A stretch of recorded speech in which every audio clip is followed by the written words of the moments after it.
I would truly like for you all to pause the video and take time out to read the disclaimer for this upcoming video. Thank you all so much.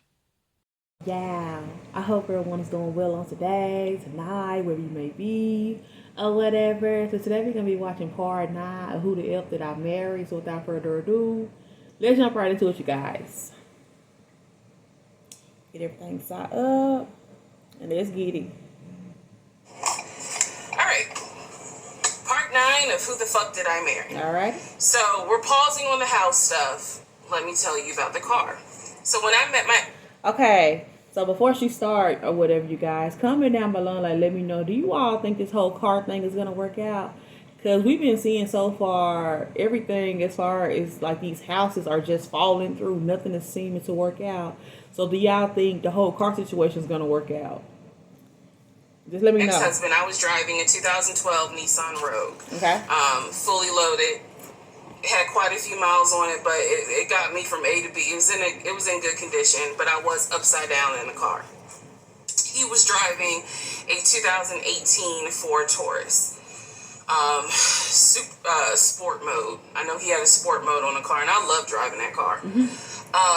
When he told me how he was a regional manager, he told me that one of the perks that came with the job was that he would be getting a company car. And so we spent time going to Range Rover of South Atlanta. We spent time going to Jaguar.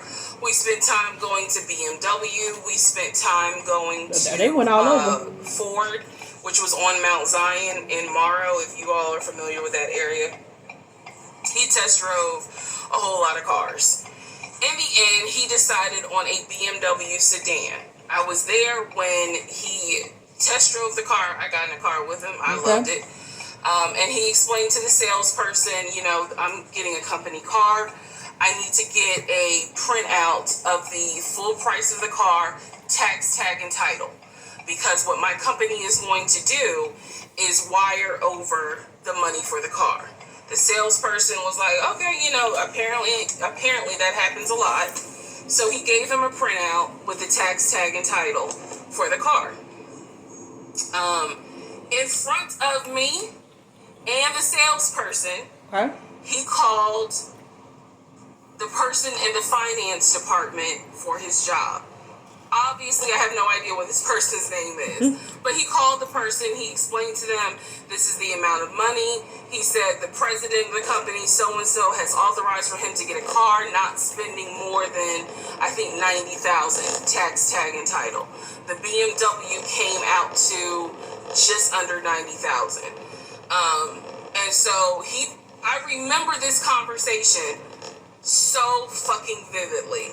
So he's on the phone in front. I'm sitting down.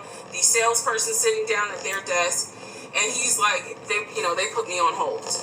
And so he's like, I guess the person comes back. Yeah, I'm still wondering about these phone calls because it's like she's still trying to get to it without getting to it right now. Because like she's making it seem like it's something to like how he be on the phone. I'm gonna keep watching though. And he says, the price of the car is blah, blah, blah. He was like, give me a second and I can send you a picture of that printout that shows tax, tag, and title for the BMW. He gets off the phone. He takes a picture of it. He sends it to whoever. He waits about 10 minutes. He calls the person back. He says, did you get it? Apparently the person did get it. But the person who can actually physically do the wire transfer had gone home for the day. So what he says to the BMW salesperson, he's like, okay, we're going to have to do this tomorrow because so-and-so went home for the day. I'm sure they did. I don't know who the salesperson is. I can only tell you from my viewpoint what I thought. I had no reason to think this was a lie. I really didn't. Why he's standing right there? Because again, you gotta please keep in mind the circumstances that all of this is happening. We're inside the dealership. We're sitting at the desk of this person. He gave us the printout. He's on the phone, doing business, basically saying, look, I need this is how much money the car is going to cost. He's taking a picture of it. He seemingly is texting someone saying, this is how much, this is proof of how much. Something else I noticed is the fact it seemed like he's real big on taking pictures of everything. I kind of wonder, like, what all of that was about. Was that a part of his lies or what? If that makes sense. Because he takes, like, a lot of pictures, though. Kind of like when they were at the furniture stores and then now of, like, the cars and stuff. Like, why do you take, like, so many pictures? Now, granted, I understand people do take photos and stuff, but he tends to, like, do it a lot. It is. Then he asked the BMW salesperson, I need your wire transfer information.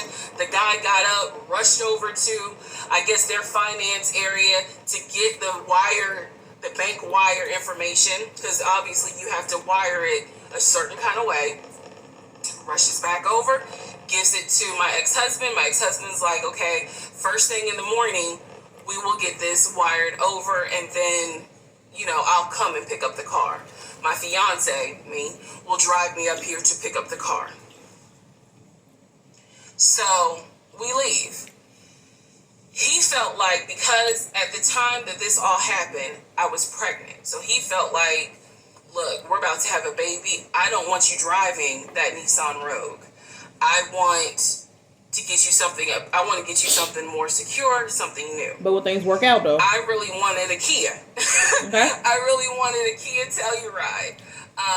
And he was like, well, let's look at the warranty. This man knew a lot about cars. He knew a lot about the warranty. He knew a lot about the depreciation value. And so he did talk to me a lot about what will we get the most for our money. We test drove, when I say we, I test drove a Kia Telluride, a Kia Sorento. He didn't like either of those. He had me test drive a Ford Explorer. He didn't really care for that. Then came time where he really wanted me to get a BMW. But shouldn't she be able to choose the kind of car that she want to drive? I mean, I understand he didn't want to see his woman in there probably, but if she's not wanting that, why would you give her that? Like, she wanted a Kia. She wasn't trying to get a BMW. I mean, I'm pretty sure she probably would, like, appreciate it. But, sir, it's not about what you want, though. Now, if you want a BMW, you can get you a BMW. He really wanted me to get a BMW X5. So, he took me to Global BMW Imports, which, if you know anything about Atlanta, it's off of Cobb Parkway, but you can see it off the highway.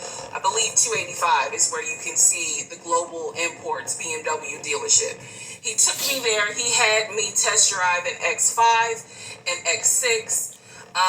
Everything. He also had me test drive I think I'm going to get the numbers wrong, a 525, which was a sedan. I did not like that. I wanted an SUV.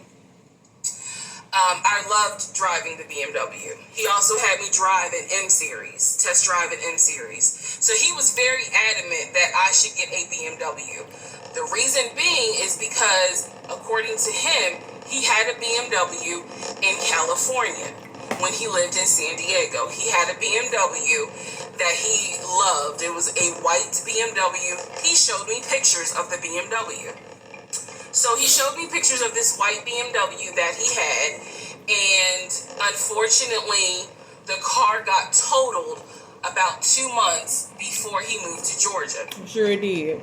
So he had received money, not a lot, but some money to get another car, and he used it to get the Ford Taurus because he was like, I just need a car that's going to get me from A to B until I get into a house and I'm much more settled. For him, he was like, I'm really giving myself 60 days to get settled here in Georgia after moving from California. But then he met me. Again, that's the story. So he had me test drive the BMW. So much so, I loved the BMW. Loved it. I wanted a dark blue BMW with cognac interior. I wanted an X5, and I wanted an M-Series. So I can clearly tell y'all that's exactly the car I wanted.